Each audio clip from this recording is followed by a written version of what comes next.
This episode is brought to you by Shopify. Upgrade your business with Shopify, home of the #1 checkout on the planet. Shop Pay boosts conversions up to 50%, meaning fewer carts going abandoned and more sales going cha-ching. So if you're into growing your business, get a commerce platform that's ready to sell wherever your customers are. Visit shopify.com to upgrade your selling today. Hello and welcome back. Come sit for a spell and join me round the cauldron as I sit and have a chat with witchy influencers, authors, and regular people alike. Today, I'm sitting down to talk with Caireann of Hearth and Besom to chat about Slavic American witchcraft and her multicultural practice. Once again, there was an issue with Zoom not liking my microphone, so there is some feedback and echo when I speak sometimes. It's not there all the time, and it doesn't impede the conversation, but if you struggle to hear what I say and still want to view the interview, please find the transcript in the description and the show notes. I promise the next episode will be better. All right, let's get into it.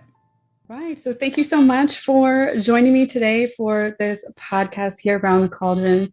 Carrie, I'm so excited to talk to you. I know we've talked on Instagram several times before, and I've been following you for a while. So thank you so much for being here with me today. Thank you. What's an honor for me to be here. I'm just a little account, but I'm really excited to be here to talk with you today. It's funny that you say that because I think my account is smaller than yours. But whatever, the numbers are inconsequential. So for anyone that doesn't know you, would you like to give a little bit of information about yourself, your background, who you are, that kind of thing? Sure. So I go by Caireann. Some people call me Hearth because my account is Hearth and Besom. Mm-hmm. I am a Slavic American folk practitioner of magic, and I am really into ethnographic studies. I dabble in kitchen magic. I'm definitely not a contestant for the British Bake Off, but and most of what I've learned is come from my grandmother on my dad's side. Okay, cool. So let's talk a little bit about that because you are a Slavic American practitioner, right? Yes. So where do those practices come from? And can you explain a little bit for people that don't know, like what that entails, the area of the world that these practices come from? Sure. So when you say Slavic, that really encompasses a whole, and there's this whole big discussion as to whether it's Eastern or Central Europe. People from those areas sometimes get very sensitive about whether you say they're Eastern or Central, but it's that Central to Eastern area of Europe that would encompass Yugoslavia, Poland, the Czech Republic, Slovakia, Ukraine, Russia, and I did say Poland, right? Those areas in there. So those are all your Slavic languages and Slavic people. Sometimes the people in Bavaria get thrown into that mix too. I don't know enough about that type of the folk witchcraft to say yes or no, but it generally gets thrown in there as well. The Germanic people as well. So it's that area. And my family is from what would be in Slovakia, probably like almost southeast, from an area where around Nastianovic, Petrovce, that area of Slovakia. Okay, so it sounds like the term Slavic is like the term Celtic. Celtic is not just like one country or anything. It covers a lot of different places and a lot of different peoples. So Slavic is because Celtic is the language. The language family. So is the word Slavic similar? Yes. So I don't, and a lot of people don't know this about me, but one of the things that I do for a career is I teach language. And when I teach language, I explain to people that there are pockets or umbrellas that cover certain languages, like Spanish, Italian, Portuguese. These are all what they call Romance languages, and not like romance, like they come from the Roman. And then, so your Slavic languages all have the same base to them. So that's why you listen to people who speak Ukrainian or speak Polish or speak Slovak or speak Czech. It sounds similar to the ear because it all has that same base to it. And that's why they group them all together. Oh, okay. That makes total sense to me. I hope that makes sense to everybody else. Because it's something that seems to escape a lot of people. They think like Celtic is just this one area, but it's not based on a landmass. It's based on a language system. Right. So your practice comes from like your family, like historically or more recent? Okay, so I live in the United States. I live in the East Coast of the United States, and we're such a big, huge melting pot that this is an experience that a lot of people outside of the country have a hard time understanding. I mean, my husband's from Colombia. He is 100% Colombian. Like, there is no mixing there. I mean, if you go back through his roots, like way, way back, you know, he has ancestors in Spain and indigenous roots. But for them, he's a Colombian. That's it. For those of us that live in the States, we generally come from mixed families. So on my mom's side of the family, my mom is a half Polish and a little bit of Irish. And then my dad's family is 100% Slovak. So most of what I know I learned from my dad's mom, who, if you follow me, you'll see me refer to Baba. That means grandmother in Slovak. Many countries will say Baba, Babushka, you know, and people think Babushka, like what you put, the head veiling you put on your head. But Babushka is it's like Grammy. It's like a very endearing term to say grandmother. So most of what I've learned comes from folk tradition from my dad's mom, who would pull me on the side when, you know, I was alone with her and teach me things, or, you know, like we would be cooking or doing something in the kitchen and, you know, she would do something or she'd say, don't do that. Or if I had nightmares, she'd tell me what to do and this type of thing. But then again, on my mom's side of the family, it wasn't as much that I learned from them, but I did learn things like, you know, to not remove the iron keys from the doors, because the spirits, there's a specific spirit that we know now causes sleep paralysis. But in those days, they thought this was a female spirit who came through the keyholes at night. And so they would keep their iron keys in the door to keep her from coming in. And one time I was playing and I removed them, and I got in a lot of trouble. They were like freaking out, like, no, you put those back and you leave those there. So this is where like the basis of what I learned came from. But interestingly enough, like people say, well, what kind of a witch are you? Because there's so many different terms for witch in different languages. And I say, listen, I'll be honest with you. Like, I'll go by but I wouldn't really put a label on it. If I ever called my Baba a witch, she'd probably smack me. Yeah. It's funny that happens, because a lot of what we see is similar to what we do. Like, we see other people doing things like this, but we're the ones that put the label of witch on them because it's similar. But like, don't call them a witch, because they definitely would not like that. Absolutely. And interestingly enough, it was something that I was having a conversation with the Latin practitioner.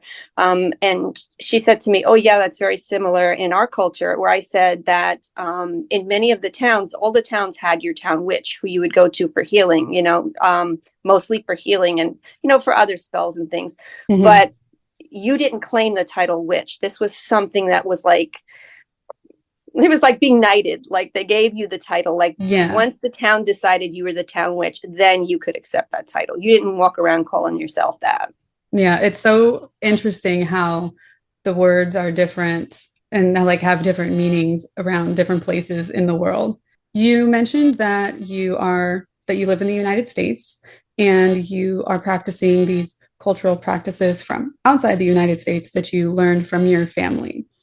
In my personal experience, I am kind of doing something similar, because my practice is heavily focused on like the Irish gods as a pagan, but also I am learning more about Irish folk practices.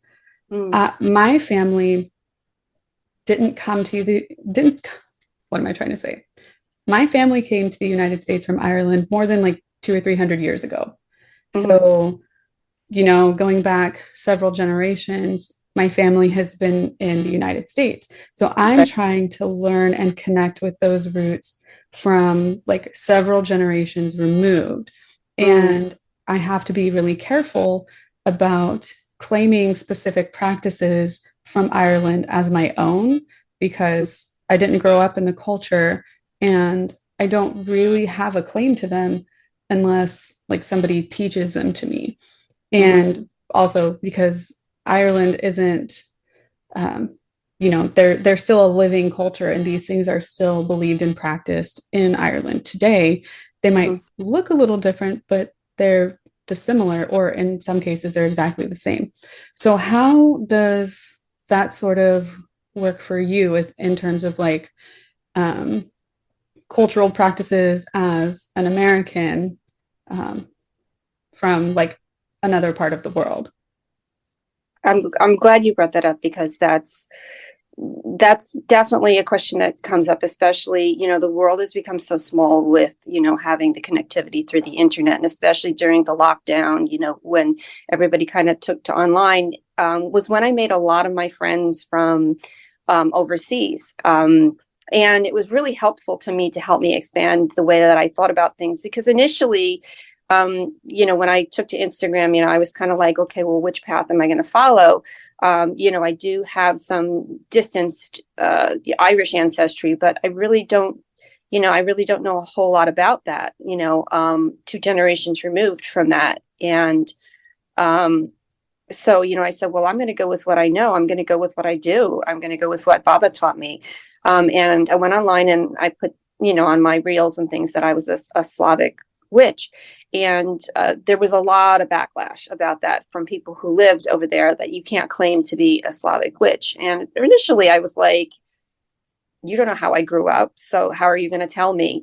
I'm not somebody who, is just now discovering, who my Slovak and Polish relatives and ancestries and practices were. I mean, I grew up in this. The area that I grew up in was a little town a mile by a mile long, and it was all Slovak and Polish people who spoke the languages and carried on the traditions as if they were still over in Europe.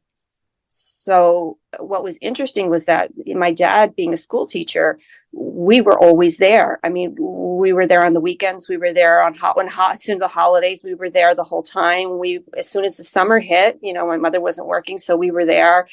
This is who I grew up with. And so, I mean, it wasn't until I was like in 6th or 7th grade that we really started to stay where we live now, which was 3 hours away from them. And initially I had this like feeling of I was being removed from my culture, so to speak, because I was used to hearing the language and the traditions and everything was done as if we were in Europe. So I would get offended when people would say, oh, you can't claim to be a Slavic witch. But then the more I thought about it, the more I said, you know what, in a way, I can't claim to be a Slavic witch because I haven't lived in that country.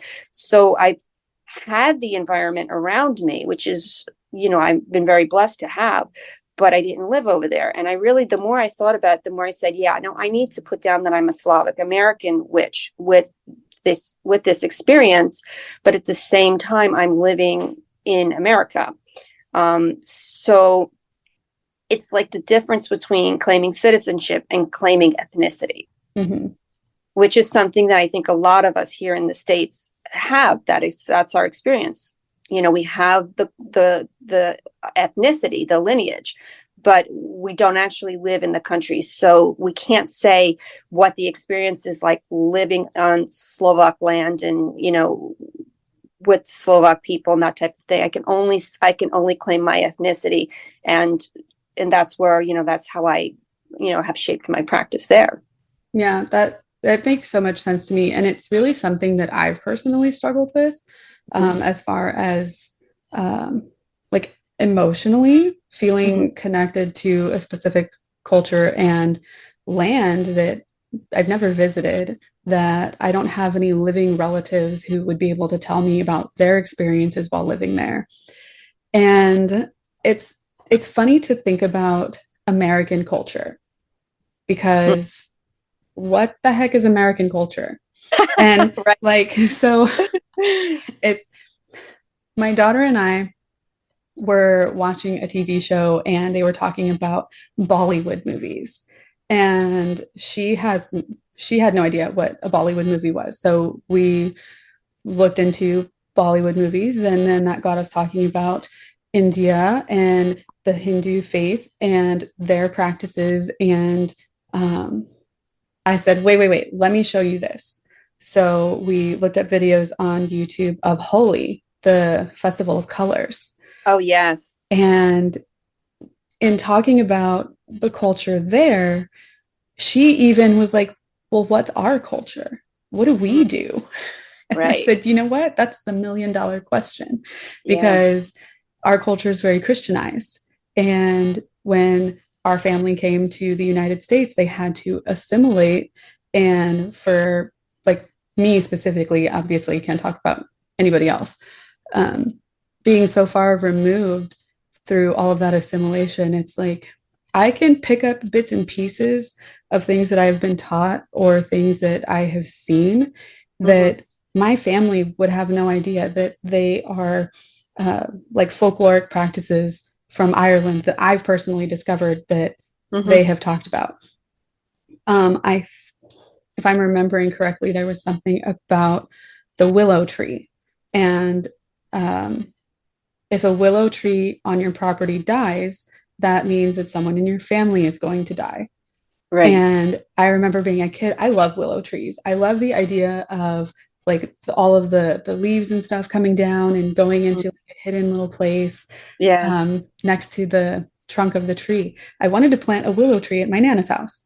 And my Nana's like, no, we're not planting a willow tree because it's bad luck. And if the willow tree dies, somebody in your family is going to die. And it was only recently with the internet that I was able to put those pieces together, that that's something that's been passed down, but nobody really knows where it came from, because it's just something that they believe and have believed this entire time.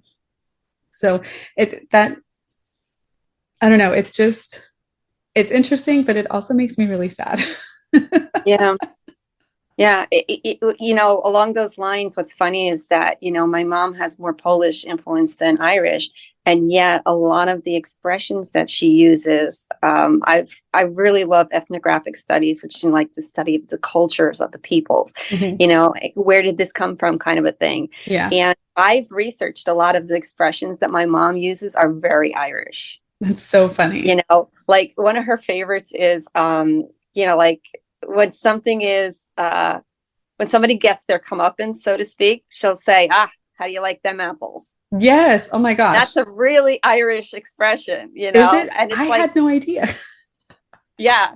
So, and there are a lot of expressions like that I've adopted, just from growing up with her being my mom. And sometimes my kids will be like, Mom, where do you like, what does that even mean? And I'll be like, well, and they're like, no, I don't know. Yeah, oh my gosh. I had no idea that phrase was Irish, because that's something that my whole family says. How do you like them apples? Like, exactly. And we use those expressions like everybody should just understand what that means, but it's such a colloquialism. Yeah. Mm-hmm. Oh my goodness. So what is the difference, if you want to talk about it, from like what you practice versus like the native faith of the area that your practice comes from? Oh, sure.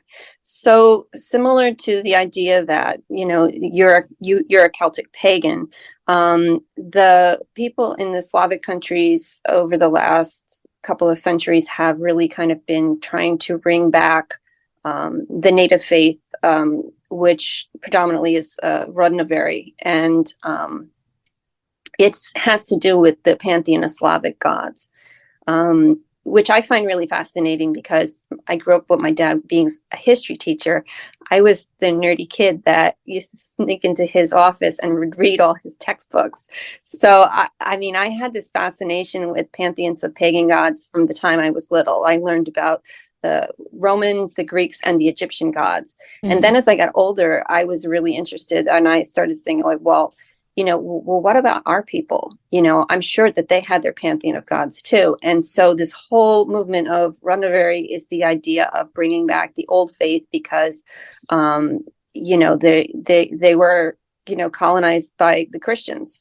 And, they brought in, so these areas are predominantly, the predominant faith is Christianity. And, it's pretty much an Orthodox Christianity where you see the cross with the three bars. So you have your Byzantine Catholics and you have your Orthodox Catholics in those areas. But recently, over the last couple, centuries, you've had this resurgence of the natural faith of Randaveri, which is bringing back the old pagan gods. One of the interesting things that gets brought up to me when people find out that I'm a Slavic witch is right away there's this question of, are you a white supremacist? Are you a racist? Because unfortunately, what we've seen with the resurgence of the native faith is that some of these groups are finding their way into these circles of the native faith, and it's very important to distinguish the fact that one has nothing to do with the other. It's just an unfortunate case of some of these people being attracted to it because of the fact that it has these roots. It's like, I think the same questions come up when you talk to people who have, Nordic and Viking background as well. Mm-hmm. Yeah, I know that the heathen community really has to pay extra attention to the people that they let in their groups, but also to like the view of the wider population, because it's very heavily tied to white supremacy. There's even like a specific church, the AFA, the Asatru Folk Assembly, that in their core tenets, it specifically states like by people of European descent or something like that. Right. We mean white people. And that's like the only people that they let in their community. Right. And it's ridiculous. And yeah, I agree. Like, it's one of those things that I have a lot of feelings about, but I'm not very good at putting words together for those kinds of things. So I can just use like my facial expressions and just, yeah. Well, it's a fine line that you have to walk when you talk about these things to not offend people. Mm-hmm. But if you look at, a lot of the Slavic countries over there, like there's this one artist that I particularly enjoy her music, but she came out in one of her videos and she had cornrows, and I was like, what the hell's going on here? Hello, cultural appropriation. What are you doing? Yeah. And, she was just like, it's just a hairstyle and I like it. And I was just like, no, it's not just a hairstyle. Yeah. So there's still a lot of, I feel like it's almost like a lot of the understanding behind these things has not yet reached some people over in that part of the world, unfortunately. Mm-hmm. But there's just it's a process of education. You just have to keep educating people and saying, no, that's not okay. Do you know where that came from? Do you know why that's appropriating? Kind of a thing. Yeah, that makes sense. Hopefully, with the better access to the internet and better access to information, that sort of education will continue, because there are many places in the world that still don't have that ease of access to information. True. So maybe in the future, but maybe at the end of my generation and in my daughter's generation or whatever, it'll be better. I mean, I could hope for now, but the cynical side of me knows that that's probably not going to happen. I have great hope for Gen Z. Yes, great hope for Gen Z, great hope for Gen Alpha even. Because, I know. I'm still learning all the letters that go with that alphabet. Oh my gosh. And like the only reason that I know anything about Gen Alpha is because my daughter is considered Gen Alpha. And they've been nicknamed like the honey badgers because they give zero. Oh, okay. Like, they don't care. Yeah. So hope for the future and wish for the best for that, I suppose. So what does your wheel of the year look like, so to speak? Because if I'm remembering right, you have your cultural practice, your Slavic American practice, but you are also learning more about your husband's culture, right? Oh, yeah, that's we have a dish in the Slavic countries called goulash, and most people have heard of it. It's basically a stew where, traditionally they just throw whatever leftover meat you had in there and, vegetables and things and mixed it up. And that's kind of how I refer to my practice. My practice really is kind of like a goulash. I mean, that's so funny. I love making goulash. Look, I mean, like, yeah, now it's raining here, so that would be the perfect dish for today. How can I put this? It's very interesting. I've always tried to keep a balance in the house, being that my husband is like actually from Colombia. Like he was born there. His family is all over there. Most of them are over there. We go back and forth between here and Colombia, at least once or twice a year. It's not like he's like, 2 or 3 generations removed. And so if we don't include his traditions, he's okay. I mean, he is living, breathing 100%. Like I think he bleeds the colors. So I always try to maintain a balance because one of the things I really love about his culture is that they are such a folk culture and very artisan in their jewelry and the way they dress and they act and all of that. And there's so much tradition over there. So Colombia, for those people that might not know about their history, they have the indigenous population, and they had the slave movement over there. So they have Black population, and then they had the conquistadors from Spain come in, and that's why they speak Spanish. So you have this mix. You have people who look like Sofia Vergara and James Rodriguez and John Leguizamo, who look like like me or you, with more of the Spaniard influence. And then you have people who look like my husband, who has a very, very, if you've seen my husband in photos or reels, he tends more towards the indigenous side. And yet I posted a picture years ago on my Facebook from Christmas time of me with my mother-in-law, and people thought she was my mom. So you have this, or if you see his dad, like pictures of his dad, you'd be like, his dad looks Black. Well, he was, so you have this like beautiful mixing of these 3, different streams of people coming together to form all different kinds of folk traditions over there. Now, I know that there are other Latin practitioners that would agree with me. We've had these conversations. There's a saying in a lot of these countries, because Catholicism came in and is very much the predominant religion in these countries, that how does it go? I have to think how to say this in English. The biggest, the most faithful Catholics on Sunday are the biggest witches during the week. Yeah, I've heard something similar. Yeah, in most everybody's household, there's a back room where, you've got, herbs burning and glasses of water and cinnamon sticks in a jar and, orange peels and, lentils and green apples and things and all kinds of workings going on in that back room, but on Sundays we're all in church, kind of a thing.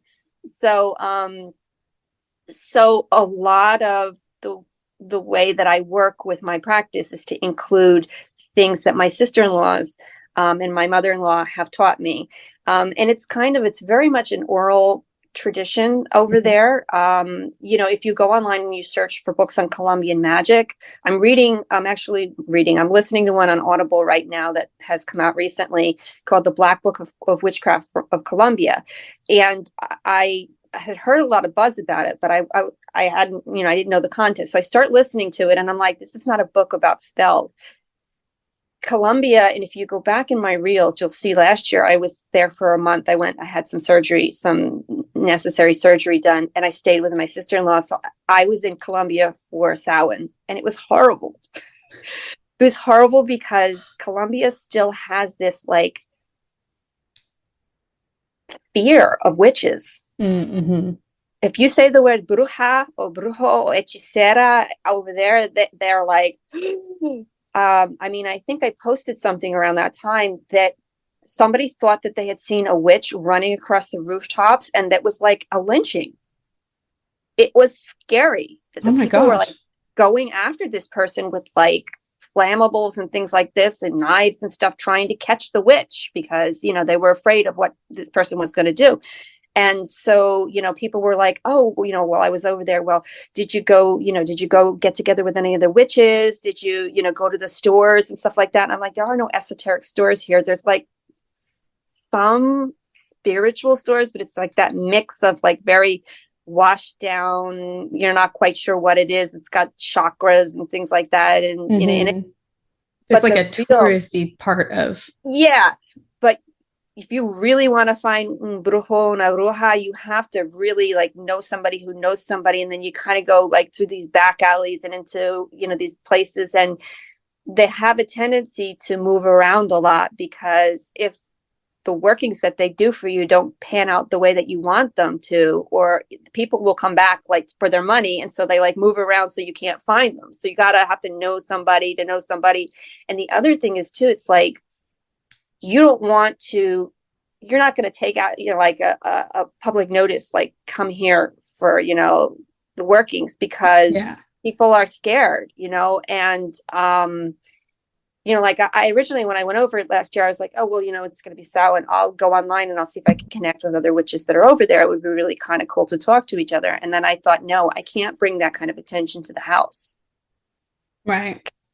I don't know what would happen if they found out that there was una bruja, staying there. You have to be really, really careful about that. It's like there's this, I called it like there's a respect and a fear for witches over there. Mm-hmm. But what I've learned, I've learned, so I was talking to my sister-in-law when I was first married. My husband and I had a little challenge, he had a little bit of a straying eye kind of a thing. And I mentioned it casually to my sister-in-law in conversation like this. It's always been an issue with him. And she was like, oh, come here, mija, I'm going to show you what to do. And so she taught me a few things to do. Some people would call them amarres, which are like bindings, love bindings. Mm-hmm. But they were more things like just to keep his eye on the path kind of a thing. And so what I did was I used what she taught me and I combined it with what I knew. Mm-hmm. A lot of times when I do workings that have to do with our relationship or with him, like I want to do something to help him. He's been really stressed out or worried and I want to help him relax a little bit. I tend to use herbs or ingredients that they've taught me about that come from his country because I find that sympathetic type of magic that, is a stronger bind for him. Yeah, it's a closer connection. Yeah. That makes a lot of sense. Yeah. So if I'm going to do a sweetening spell on him, if I were, I'm not using honey and I'm not using white sugar. I'm using panela from Colombia. If I were. If you were. Hypothetically. Just as an example. Yeah, just, if somebody were to do one. So with the combining of the two practices, what do your holidays look like? Like your celebrations? Because in my house, I'm the only pagan. Everybody else doesn't really care. My fiance is agnostic at best. He's just kind of like, man, I can't see it. So like, if it's there, whatever. If it's not there, it doesn't matter. He's not a very strict atheist. And we've had conversations before. Usually when we're moving or when we're driving really long distances, we end up like having really deep conversations in the car. It's just a thing. I don't know why. But we've had conversations where we talk about the differences in belief, and he's asked me like really interesting questions. And he has been like, I think if I were to believe something, I'd probably be some kind of pagan, but I don't know. I can't see it, so I can't believe in it. And my parents are kind of Christian, I call them, because they don't go to church. They don't have any sort of Christian practice, but they believe in God and heaven and hell and that kind of thing. But it's, so where was I going with that? So my house is very, like traditional American when it comes to holidays. We celebrate the commercialized version of a lot of the holidays like Christmas and Halloween and Easter. And I'm over here trying to celebrate by myself, Right, like right. the different celebrations in my practice. So, what does that look like for you in your household with the two different cultural practices? Right. Well, there again, we have that fine balance. Your family is Christian by default, right? Yeah, pretty much. Yeah.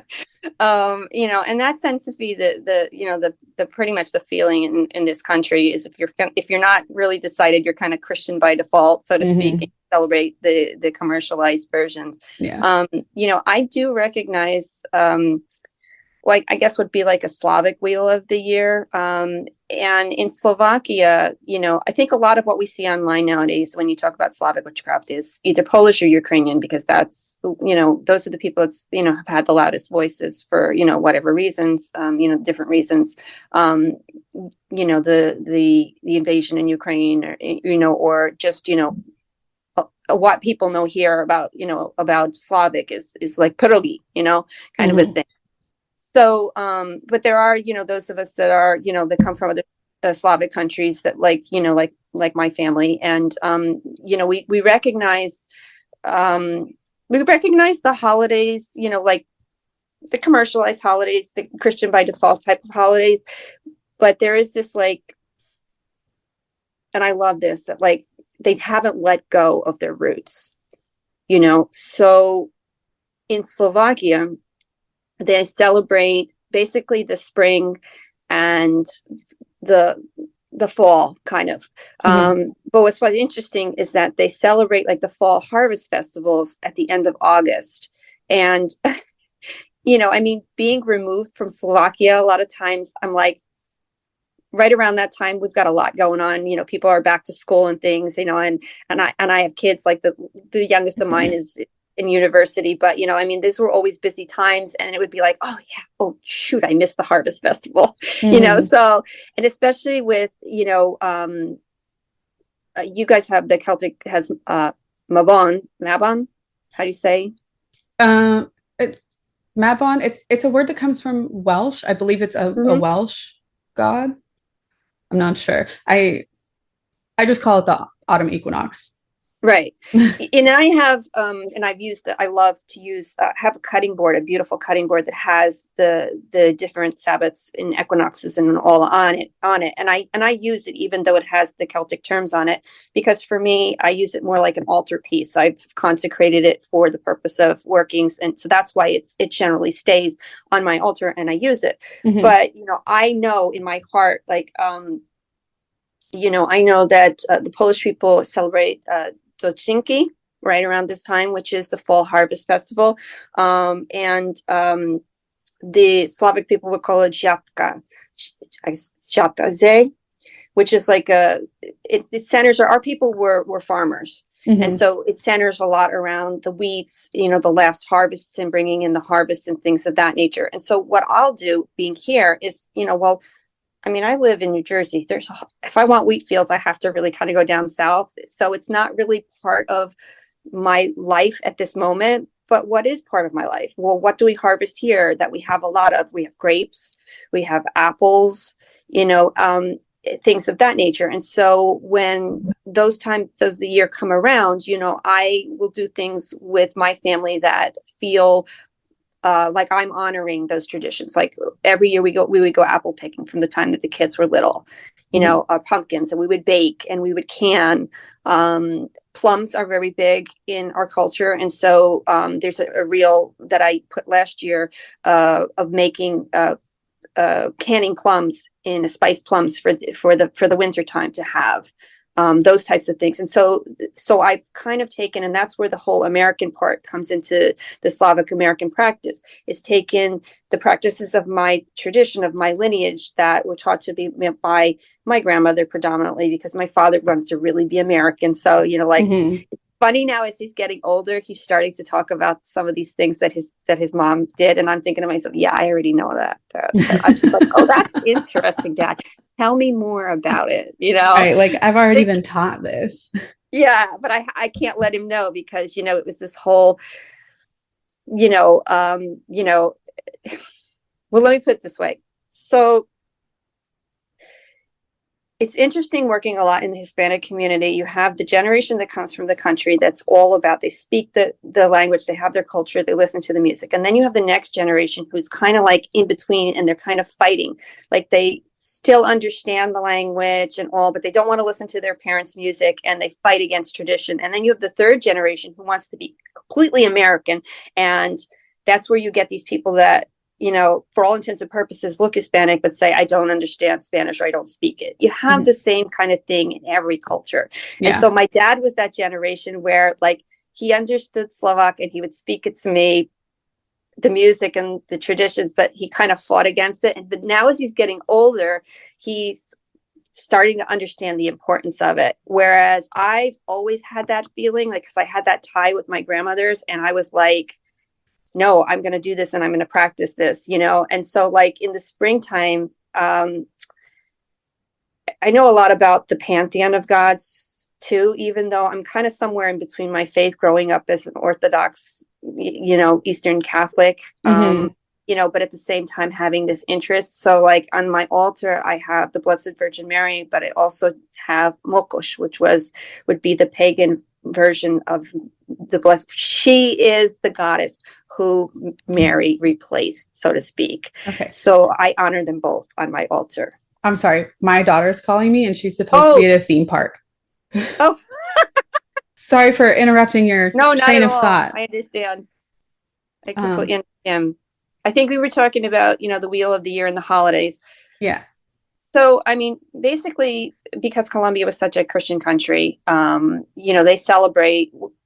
I recognize those holidays for him, but they do have some extra traditions that we don't have over here. Like for them, the beginning of December, they have los farolitos, which is, I did a reel on it last year. I tried to like do reels so that people can see like different things that we do, which is like this whole beautiful tradition of the lighting of the candles. But it's a very Christianized holiday. The idea that you're lighting the path for the baby Jesus and the family to find their way into your home for December. And I did a reel on it last year. But what I do is I'll take his tradition, and I'll burn some herbs that are traditional for them, you know, for cleansing and things of that nature. So I bring in those witchy elements to what he's doing as well, to kind of like help him tie back to his indigenous roots as well. That's really cool. I like how you blend those together, because that's something that I struggle with here, like in my house, because like, what am I doing? Here I am. It's like Lunasa, or even today for the equinox, as we're recording this, I'm going to go clean my oven, and I'm going to bake some bread, and I'm going to make like 3 or 4 loaves, because a lot of what my practice is about is community. And it's like, you have this and you share it with others. And like the people in my house are like, okay, cool, we'll have extra bread with dinner. I'm like, but it's a little like, it's more than that. Right. Well, it's hard, you know, it's really hard. And with my husband, it's kind of been a very gentle education, because, you know, coming from this mindset that witchcraft and witches are evil, anytime I would do anything that would look remotely witchy. I mean, there was this one time that I did a sweetening jar that I had actually put in a bottom drawer of a cabinet, and his t-shirt was wrapped around it. And I don't, whatever reason, he decided he was going to look in that drawer for rubber bands, which I think is a total crock of shit. But he found this, and I swear to God, you've never seen, you know, a Latino man go whiter in your whole life. And he was losing his mind. You know, why is my picture in this jar? What is this liquid? Why is my t-shirt around it? And I'm all, relax. What are you doing? I don't like this in this house. And I was like, okay, I just let him, as I say to my kids, my girls, sometimes you got to let him kick the wall for a while. And then when he's done, then you're like, okay, can we talk now? Yeah. You know, when have I ever done anything that has brought harm to this home? You know, the big thing with him is like, I've got him into this evening ritual of having a cup of tea, and I make the tea. So, I mean, like, talk about a trusting relationship. He has no idea what I put in his tea. And one time I was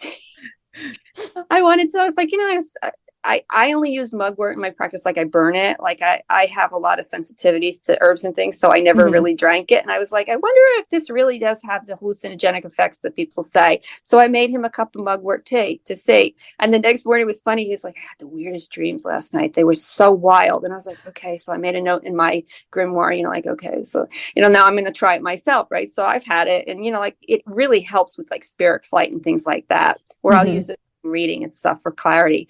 But, I kind of like I'm in the backyard and I'm gathering my own mugwort and he's calling it my marijuana, right? And I'm like, you really don't believe me that it does this, right? And he's like, yeah. And I go, you've had it before. And he was like, what? I'm like, yeah, I need your cup of tea. Remember that day that you told me you had these really crazy dreams and everything? He's like, so you're experimenting on me? I go, yeah, sometimes. But you're my husband. It's in the ring. Anything that I want to get away with, I tell him it's in the fine print inside of his ring. Don't miss out on the last few weeks of football action with Prize Picks, the best place to win cash while watching the playoffs. The app is simple. Pick more or less on at least 2 players for a shot to win up to 1,000 times your cash. Download the Prize Picks Daily Fantasy Sports app today and use code FIELD and get $50 instantly when you play $5. That's code FIELD on Prize Picks to get $50 instantly when you play $5. You don't even need to win to receive the $50 bonus. It's guaranteed. Prize Picks, run your game. Must be present in certain states. Visit prizepicks.com for restrictions and details. I mean, iron stomach. This guy's got a constitution. So I'm like, let me try it out on him and see how. Oh my gosh. Yeah, that's trust for sure. But you know what? It's very interesting because the more we think we're different, the more we're the same. Like at the end of the year in Colombia, they have the burning of what they call el año viejo, which is the old year. So they make effigies that look like, effigies of a person or an old man. And they put them in the street, or they put them, if they make them small, they'll put them on like a barbecue and they burn them. The idea being you're releasing all of the last year's memories and energies and things like that, so that you can then cleanse the house and welcome in the new year. Well, the Slavic people have the drowning of Marsana in the springtime. So Marsana is in Polish, in Slovak, she would be Morena.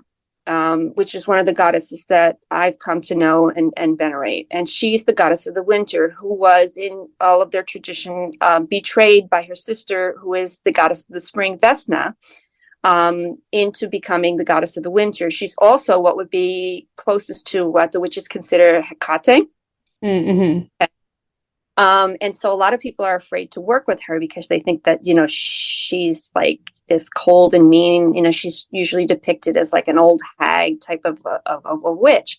And so in Slavic tradition, they will make an effigy of her at the spring equinox, and they will drag the tradition is you drag it through the town and you don't look back on her so that you don't have bad luck, but you drag it through the puddles and the mud and everything, and you bring it to a bridge, you light it on fire and throw her over and drown her to get rid of the winter energies. Oh my so gosh. You have the burning of the old year in Colombia in December. You have a similar tradition with the Slovak people, and so we'll do like, you have to be really careful. You can't make a big gigantic effigy, but we'll do something small and we'll burn it out in the wintertime. And my husband, even though he has this very Christian by default energy about him, will say to me, you have to make he'll call her el año viejo, but we can burn it. And he's like, I still don't understand why we do it in the spring, but he'll do it with me. So there's like this fine line. Or, for example, we live in a 2-family house, and unfortunately about 2 years ago, gentleman downstairs passed, and we were very close with the family. When he got home, he knew that he had passed. I had the windows open, and on my ancestor altar, I had put this gentleman's name because I didn't have his picture, and I was burning herbs. And so he came in and said to me, "Oh, you're doing salmeria for the gentleman downstairs." And I said, yes. And he was perfectly okay with it. That's so interesting. Yeah. So with your ancestor altar, it's funny because I have that written down here to talk about. Like, what does your ancestral practice look like?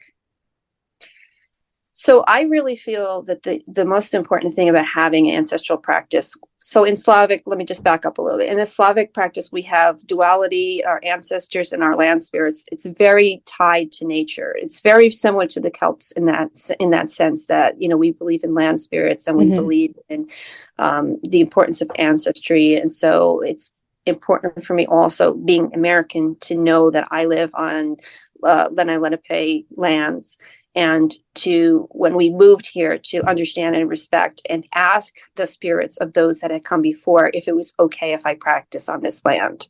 And I did that for quite a while before I actually even set up my altar and everything, to make sure that the spirits that were here before were okay with my practicing. And then, of course, there's my own ancestors, but also I bring into that my husband's ancestors. So on my ancestor altar, which you've seen in multiple postings and on Instagram, you'll see a mix of peoples on there, and also include some, family, friends, and members who were like family to us, who have passed on as well. And so there is that, there is that inclusion, and that, I don't want to call it petitioning, but it's also like, it's kind of like a petitioning. Like if I'm doing a working in particular that has to do with my husband, or his health, or, his mental attitude, or, a job coming through for him, that, I will include his father or his oldest brother, who have both passed over the veil, and ask them to, to intercede for me, or to work with me, or to help me with this particular working. And the same thing with my family members, or, if it's for one of my kids, unfortunately, each of them has lost friends. And so I will include them, and be like, this is so-and-so's mom, I'm doing this for them. And can you please come down and intercede or help me with this. But a big part of my ancestral practice, and it's honoring or venerating, not worshiping, it's like a respecting. I believe that there are two parts of it. You can't just try to build a relationship with them once they've passed, if you've known them here on earth. It's also very important to build that relationship while they're here. And so my kids visit their grandparents on a regular basis. My son, while he's up at school far away, he's also serving in the military. He never misses to call his grandparents for their birthdays, for their anniversaries, and things of that. There's that understanding and that respect. About a year ago, 2 years ago now, we went on a little, like a trip with him in October, my parents and my son and I. And I posted pictures of my son taking care of my mom and wheeling her around in the chair. I mean, like, we would go place to place, and he would jump out and he would put together her chair and he would help her in, and never once did he complain. And, it's this idea that, you honor your ancestors by building those relationships now. And then afterwards, you visit the cemeteries, you maintain their site, their tombs and things, and you make offerings and things like that. And you have these conversations. So it's just this full circle of including them in the practice, and honoring them through the traditions that have come down through the lineage as well. I love that so much, because I think that's really important too, because you can't, like you said, it's not respectful to approach an ancestor altar and ask someone who has passed over the veil for help if you don't have a relationship with them. And like, it's the same, I have the same approach with the gods and with any other spirit that I may interact with or potentially interact with. And it's like, I wouldn't go to my friends and constantly ask for things and constantly ask for help if I'm never giving anything in return, whether that be my time, my energy, whatever help or anything like that. So I think that's really important. And I really like the way that you explained it. Thank you. Those relationships with people while they're living, we tend to forget that our ancestors are also the people that are still here. Like my grandparents, one set of my grandparents is still here, and they are still technically my ancestors. They still came before me. Just because they're alive doesn't mean that they're not my ancestors. And I try to do the same thing, like keeping those relationships going and calling them and talking to them on the phone, because they're like 2,300 miles away from me. They live on the other side of the country. So it's like, just those relationships is really important to keep if you're going to have some sort of ancestor practice. For anybody that works with ancestors, I always like to ask this question too, because it's like it affects me personally, this topic, is how do you approach ancestors that you wouldn't necessarily like want in your life, if that makes sense? Because I have some family that we did keep a relationship while they were living, but it was basically like because I had to, but they weren't the best people. And so I find that a lot of people get hung up on this, like, well, if I have an ancestor altar, any of my ancestors can come, but I don't want these specific people here because like they weren't nice in life, or they didn't agree with the way that I lived or whatever. Have you had any experience with that?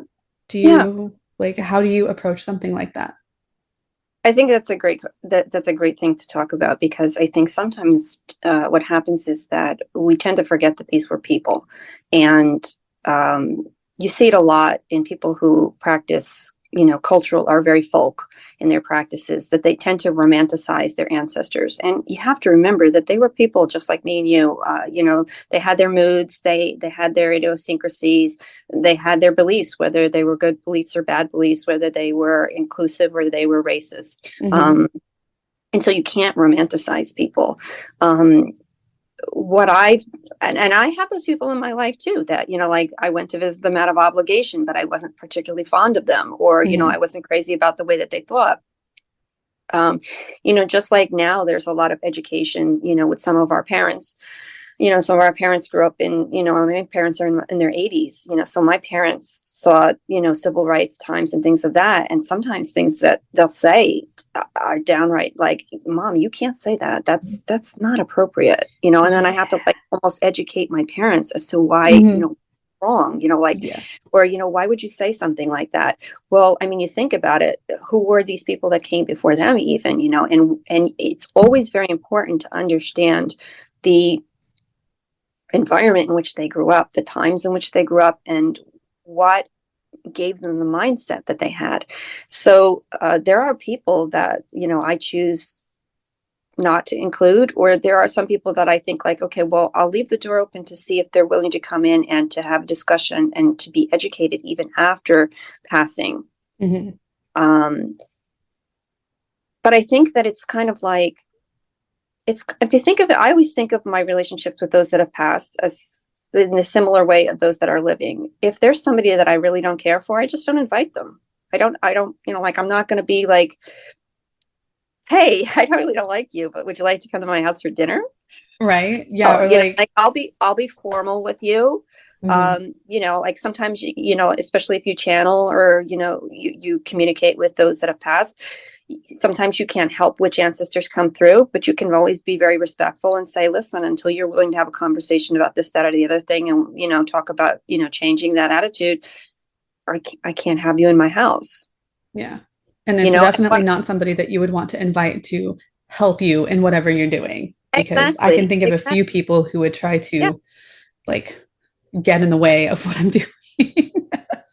Yeah, I mean, like there's some discussion, between people who work with those that have passed on about whether or not they retain their personality after, they've passed on. And I've seen, attitudes come through with some of my ancestors, and I have to say, this is where it stops. This is the line. This is what I'll tolerate, and this is what I won't tolerate, kind of a thing. When I do workings, one of the things that I do, and now my oldest daughter is following, and so I'm teaching her a lot of these things, because she was like, well, my second daughter used to read, and she was really good at it. Her intuition is just so spot on. And then she got really scared one night because I think she didn't protect herself properly, and some things came through that really scared her. So she stopped. So now that I'm working with my oldest daughter, she's like, well, how do you prevent that? And I said that just in the same way that, you have to set your boundaries, here with people on this plane, you have to do the same thing with people outside of the plane, and so when I'm working in a space like that, where I'm really very vulnerable, I not only put down my own protections, but when I call in the people the spirits and the people that I want to work with, I have those that I call my spiritual bouncers. And so it's almost like casting a circle, where I ask those people in first to stand guard at the four corners for me, and only allow in these certain people. and in the time that I've been doing this, I've never had an issue since I started doing that. Yeah. And that's the way I work with ancestors as well. Now, the other question that I'd like to bring out that is, to hear what you think about it too, is that some people that will say, well, I was orphaned, but I know that, and I was adopted by this family, but I know that I have this Slavic ancestry. And so how do I work with my ancestors if I just have that? I'm starting from zero, and I always say that you may not know your ancestors, but they know you. Right. They know you, and they've been with you since the time you were born. And so I find that doing a lot of research and a lot of trance work and meditation, and it's going to take time, but you open the doors to them coming through in that respect. And you set your boundaries just you would if you knew them. But, you have to do more meditation and more trance work to then say, I'm ready to connect. I know you've been here this whole time watching me, taking care of me, but now I'm ready to connect with you. Yeah, exactly. And so my grandmother, who has since passed, she had binders and boxes full of genealogical information. Wow. She taught my mom how to do it. And my mom has some of my grandma's stuff, but a lot of stuff is online. And so I think that would be dependent on the person that is trying to connect with their ancestors, whether or not they could do genealogical work. Right. But I think too, what some people don't realize, and this is just my perspective, is that your ancestors don't necessarily need to be the people that you're connected to by blood, because your family is your family. Right. And that can be the family that has adopted you. That can be your chosen family. It could be I crochet. Right. So I'm a fiber artist. So I also consider that in my bubble of ancestors, because as I am making a piece and I am working with the knowledge that was passed down to me by my grandmother, who she is working from the knowledge that was passed down to her by whoever taught her, and so on and so forth. And all of those people had a hand in me learning how to do it. Yes. And so even if I'm not connected to those people by blood, they are still a common ancestral link. Yes.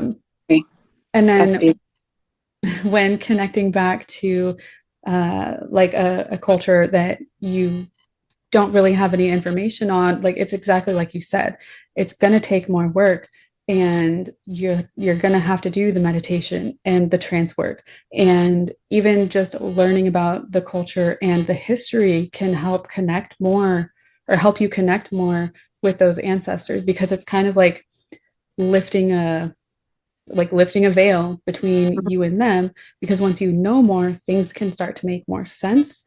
Your meditations might become more clear, because you will understand the different symbols and situations that you might find yourself in during meditation or trance.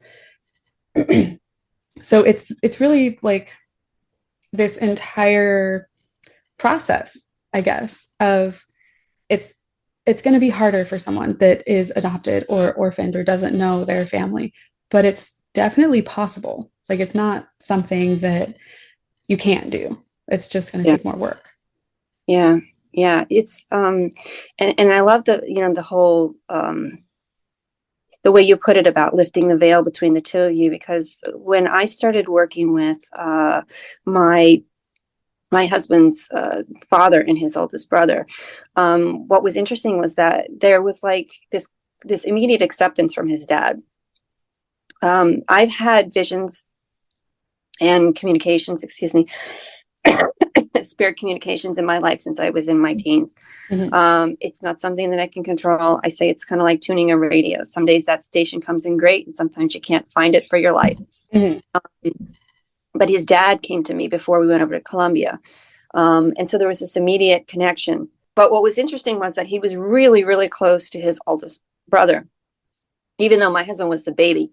he looked up to him, he admired him and everything. And he was killed. His life was cut short when he was in his 30s. It was horrible.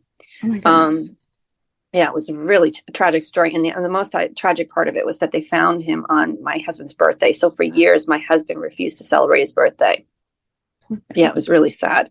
And so I always wanted to connect with his oldest brother because I figured, like, he could help me get through to my husband on a lot of things, and it would be like dialing the spiritual phone and nothing and nothing and nothing. And every time we go to Colombia, I would say to him, we need to go to the cemetery. And my husband's very accepting in the sense that, like, a lot of times he doesn't understand why I ask for things, but he'll go like, okay, we'll do, because it's important to you. Now the cemetery where they're laid is a good 35-minute ride outside of the city. And it's a difficult situation, like, to get a ride out there and everything. So it's a commitment, and I posted a reel showing part of the cemetery when I was over there about traditions over there. Honestly, God, it's the biggest cemetery. Imagine the biggest cemetery you can imagine, and then multiply that by like three to five times. It's huge. It's huge. You can literally have like buses taking people around in the cemetery. Oh my goodness. Yeah, that's how big it is. And when you get there, you have to go into the office. Then you have to give them their name, and then they'll look the person up. They'll give you a number, and they give you a map with directions on how to find. So there was all of this physical, like, barriers between this relationship, and then there was this spiritual. But I was very determined that I was going to try to get through to his brother, in one way or another, and I was going to give it a number of years, and then if it didn't work, I would just work with his father. But the last time that I went, there are, let's see, 1, 2, 3, there were 5 of them. So I brought the third of them to the cemetery, that the third person, and my other sister-in-law, and she hadn't been in over 20 years. But I convinced her that it was important that she go and everything. Well, she was the key. When we got to her brother's burial plot, I always close my eyes and I go into meditation, and I let them know that I'm there, and I ask if there's any messages that they have. And it was interesting having her there kind of opened the door. And the messages that I was hearing was like that he was confused about who I was to the family.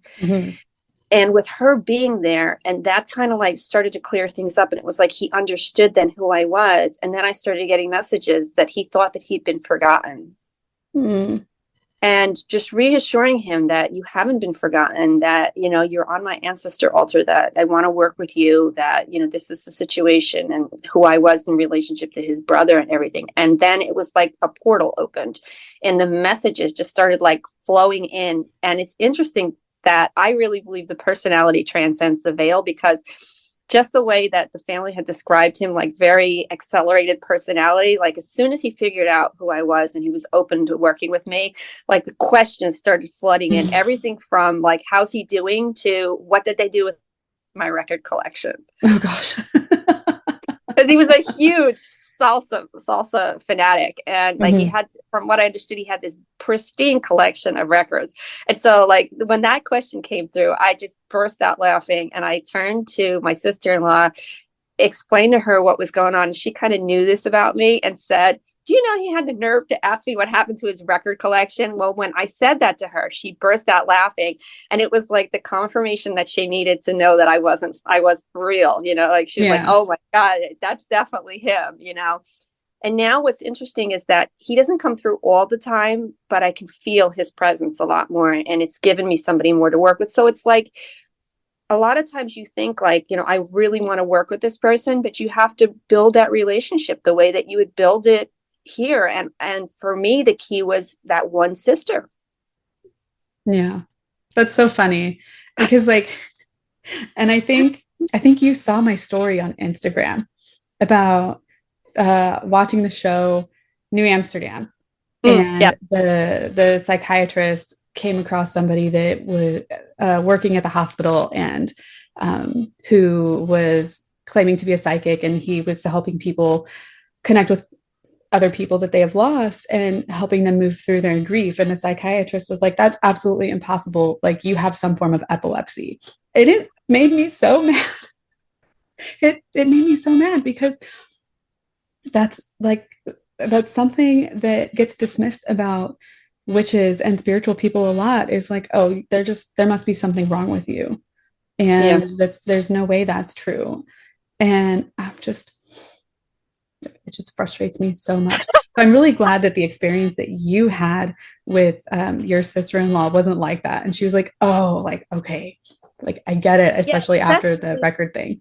That's what's such a really cool thing about the Colombian culture is, like I said, they're the biggest Catholics on Sunday are, the biggest witches during the week, is that they all have that like going on. And so, and I really tried so much like to post a lot on the stories and things. And I included it in the YouTube video that I did on the evil eye, their tradition of doing a baño to get rid of the evil eye. And I said to her that I want to bring back the herbs to be able to do, un baño before New Year's with your brother. And she was just like, oh yeah, mija, come with me, and she took me to the market and introduced me to a lady there that this was her job. Piles and piles of herbs, and it said baños y limpiezas, cleansings. And she was like, what, like she asked me, what do you want to do? And I told her what the purpose was. And she's like, And I said to her, listen, I have to get through customs, so they have to be dried, and so she was like, okay. So, and she took me and I said to her, now do me a favor and write out the names in Spanish, and I'll figure out what they are in English, so that when I do, this, so that I know what I'm using here, and so, I had the names in English. And what was interesting was that it's just a very, some of them were like local names for things. And so as much as I searched, I was like, what the heck is this? I couldn't figure it out until I called my sister-in-law, and then she started to describe, and I'm like, that's mugwort. Okay. I know what but like, he was really excited when I came back, and I was like, all right, I got it. I know how to do it. This is what we're going to do, and everything like that. Cause he'd been feeling like jobs weren't coming through for him. And he was like, there's definitely something going on. And I was like, all right, well, he went out the day and I did what my Baba had taught me with the matches. And I was like, okay, yeah, something's going on here. It confirmed it in my tradition. And so then we did the cleansing for him, in his tradition. But I also did some of the things that my people would do with clay and things like that. Yeah. That's so cool that everything just sort of like comes full circle and gets connected like that. And that you had access to that while you were there with your sister-in-law, getting the different herbs and stuff to help you with the cleansing for your husband. That's so awesome. Like, yeah. I want to experience something like that myself. Well, I it's so funny because really good friends with Bex from the Witch's Cookery, and she talked about to go to Colombia, and my husband and his family was like, okay, whenever you want to come, you stay with us. And I'm like, yeah, when you're ready. So, so the offer's there. If you want to go, we'll go. Oh my goodness. That's so cool. That's so awesome. There's one last thing that I wanted to ask you really quick before we kind of start wrapping everything up. One of the things that I talk a lot about on the podcast and on YouTube and even on Instagram is mental health.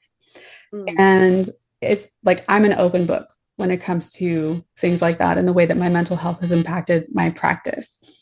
I have seen one post by you so far on Instagram that I have seen personally. I don't know if you've done any other ones, where you talked a little bit about mental health and how it has impacted your practice. Do you want to talk a little bit about that? Sure. Your personal experiences, and maybe if you have any tips or advice for other people that might be going through the same thing. Well, I'm far from the expert, but I was born in 1967, so this is the generation I come from where, mental health was still not really talked about, and from crazy was a negative label that put on anybody that's struggled with mental health or were living with mental health conditions. And so it was really kind of hard when I started to really I'm not just having a blue day. This has been going on for a while, and I'm feeling like I don't want to get out of bed. I don't want to take a shower.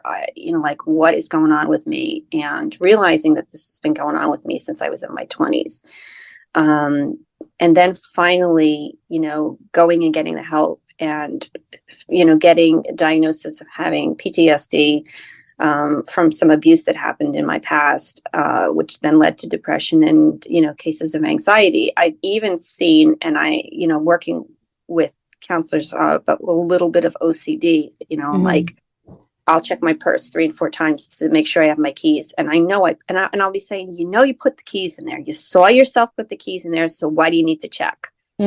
Or I'm the last one leaving the house, and I run back in and make sure that this is something my dad does too, to make sure that the knobs are all straight, so that there's no gas leakage in the house. And I'm like, nobody cooked, nobody was in the kitchen, it's fine. And yet, and like part of me is like, yeah, we should just check, thing.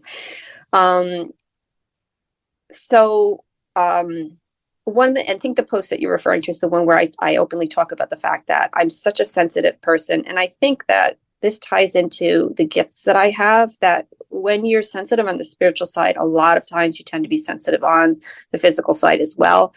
And so I can't take medication. I've tried, and I've had really extreme side effects from it. Like, the side effects are worse than struggling with the illness. Yeah. I found that working a lot with natural medications helps me more. But there are, it only goes so far. And then a lot of it, I have to find just coping mechanisms to help me with it. Has it affected my practice? Yes, absolutely. I'm of the philosophy that your energies that you approach your altar with are very important in your workings. When you're doing something and you want a positive outcome, you can't be doing it and the whole time thinking, when am I doing this? This is not going to work, because that's the energy that you're putting out. So I will never do a working when I'm feeling sick, physically sick, or I'm struggling mentally, or, like if I'm in the bad mood, because that's not the energy that I want to put out. And so, what I say to other practitioners that struggle is that, it's okay. It's okay if you have 2 or 3 months where your altar collects dust and you're just not doing anything because you're not in the right mind frame to do anything. But also, go out and look for the help that you need. There is no shame in taking medication as a practitioner. I always like to think that, it's like a wheel on a car. Like, your wheel needs to be balanced for the car to run right. Otherwise, it's going to pull to one side or the other, or the wheel's going to wobble right off and come off the car, which could be even worse. And I think of your mental health this way as well, that I feel that I perform better as a practitioner when I'm centered and I'm balanced. And if that means that I need to take medication to do that, then that's what I do. That's such good advice, because I'm like you, I have gone back and forth for so many different medications where it works, but also then I have this other thing that is just as bad and doesn't make me feel any better about the whole situation. So it balances it out, and it's almost like it doesn't do anything because the side effects are just as bad. And even now, I was recently diagnosed with ADHD instead of, or along with, depression and anxiety. And the medications are okay, but I don't know. It's are they worth it sometimes? For me personally. For anybody else that they work for, obviously take your medication. It's one of those things that, like you said, people tend to shy away from, and there's a stigma. And there are even people out there who say that if you are a witch on medication, your magic or your power isn't as good as it could be.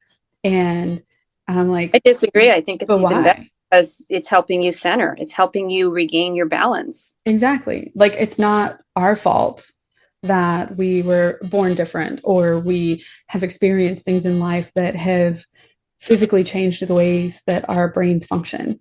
Like, Right. that's not our fault. So yeah, I'm not one of those people that's like, you can't take medication. No, not at all. I think the important thing to remember with mental health is that some of it is biological and some of it is psychological. Mm-hmm. You know, my PTSD is definitely psychological. My depression is biological. Yeah, you know, exactly. and so if you need to take medication to write those things or as a coping mechanism to help you, what you're doing is you're bringing yourself back to 100%. And why would you want to be 100%? And I think in that sense, a witch who has who is living with these mental health conditions, taking your medication or taking your herbs or whatever you need to do is making yourself that 100% that you need to be again, which makes your magic even stronger. Exactly. So thank you again for being here and having this conversation with me. We've been talking for a while, and it's been such a great conversation. Thank you. I love to learn from you too. So this has been great. Oh, thank you. That really helps my imposter syndrome. Which I think we could have like a whole other conversation about that maybe sometime in the future. Oh, definitely. Yes, absolutely.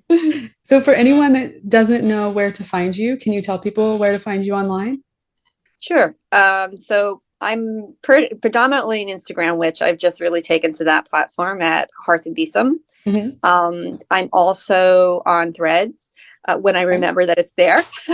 The same thing with Facebook. I've uploaded one YouTube video. I promise I'm working on it. I've got a little bit of things going on there. And so that's basically where you can find me.